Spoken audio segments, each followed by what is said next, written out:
The largest steam locomotive ever built is still running today. This machine weighs over 1 million pounds. It stretches 132 feet from nose to tender.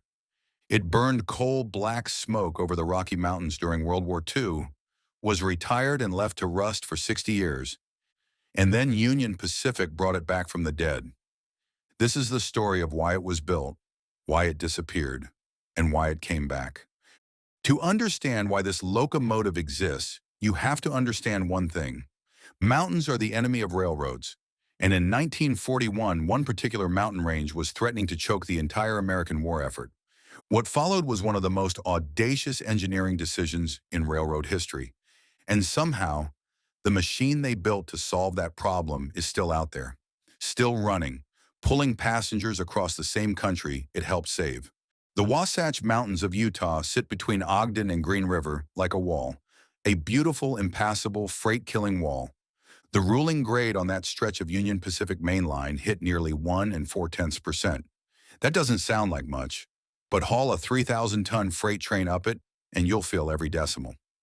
In the pre-war years, Union Pacific dealt with it the old way. Helper locomotives. You'd add engines at the bottom of the grade, push and pull the train over the summit, then send the helpers back down. It worked, but it was slow, expensive, and labor-intensive. And then the war started.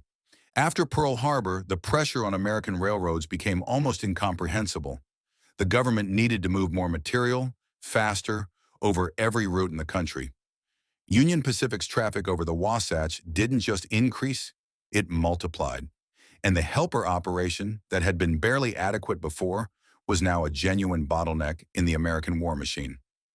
Union Pacific went to the American Locomotive Company, ALCO, with a challenge that had never been attempted before.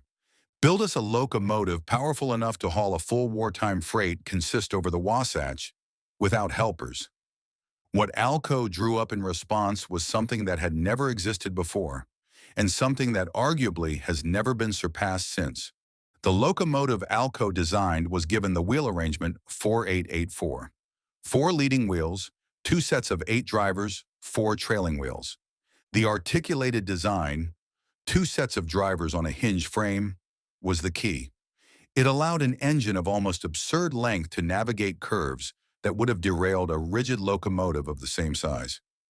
Each set of drivers was powered independently. The boiler fed them both, and that boiler was enormous, producing steam at 255 pounds per square inch to generate over 6,000 horsepower. The finished locomotive was 132 feet long. It weighed 1.2 million pounds fully loaded with water and coal.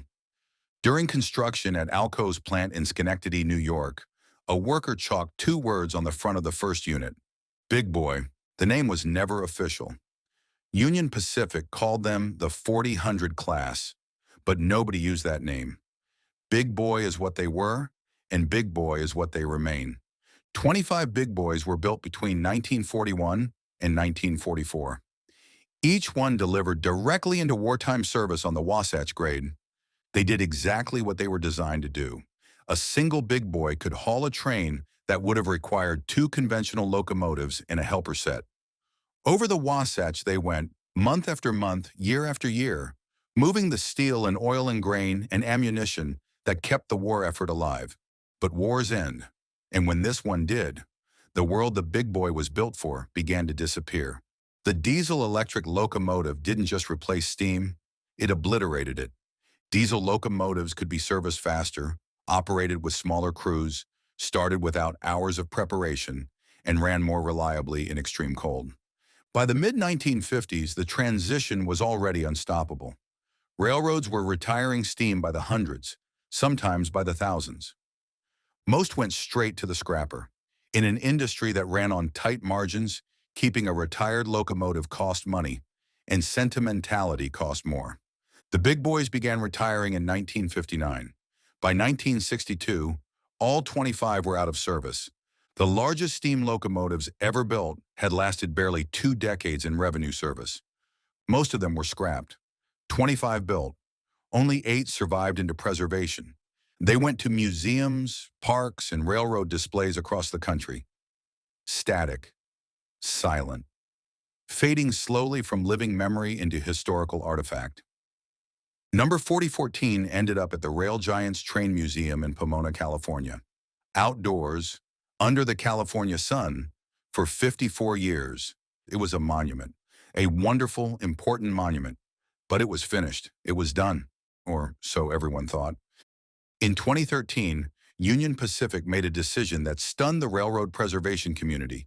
They retrieved 4014 from Pomona and brought it home to Cheyenne, Wyoming, the site of UP's legendary steam shop.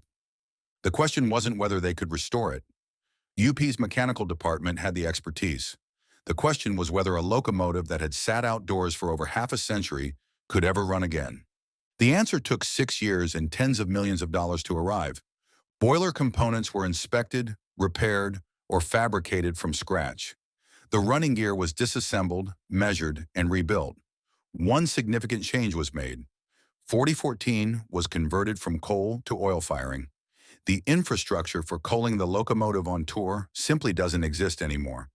And on May 9, 2019, 78 years after the first big boy turned a wheel, 4014 moved under its own power for the first time since 1961. It wasn't just a restoration, it was a resurrection. But what nobody fully anticipated was what happened when they took it out in public. Union Pacific's plan was a national tour to celebrate their 150th anniversary, a promotional exercise. Good marketing, a nod to history. What they got was something else entirely. People drove hours, some drove days. They stood at farm crossings in states they'd never visited just to hear it go by. For some, it was memory, a grandfather who worked the railroad, a childhood trip, something felt before it was understood. For others, it was the first time, and it was enough. 4014 generated more public response than Union Pacific had seen for any promotional event in decades. Videos of the tour went viral, millions of views, comments from people who had never given a thought to a steam locomotive in their lives. There is something about a working steam locomotive that bypasses reason entirely. It breathes, it smells, it shakes the ground. It demands to be witnessed. No photograph fully captures it. No video does it justice. You have to stand next to it. The big boys were built for a specific problem at a specific moment in history. They solved it, and then the world moved on. 8 of them survived. 1 of them runs. 4014 is the last operational big boy on Earth. When it moves as the representative of all 25, of the men who built them, maintained them, and drove them over the mountains in wartime. 60 years of silence. Then one railroad decided that wasn't acceptable. The largest steam locomotive ever built is still running, not in a museum, not behind glass, out there, on the mainline, where it belongs. Big Boy 4014 continues to tour on Union Pacific's main lines on a regular schedule. If you ever get the chance to stand next to it when it moves, take it. You won't forget it. Subscribe if you want to go deeper on the machines that built this country. There are more of them than you think, and some of them are still out there.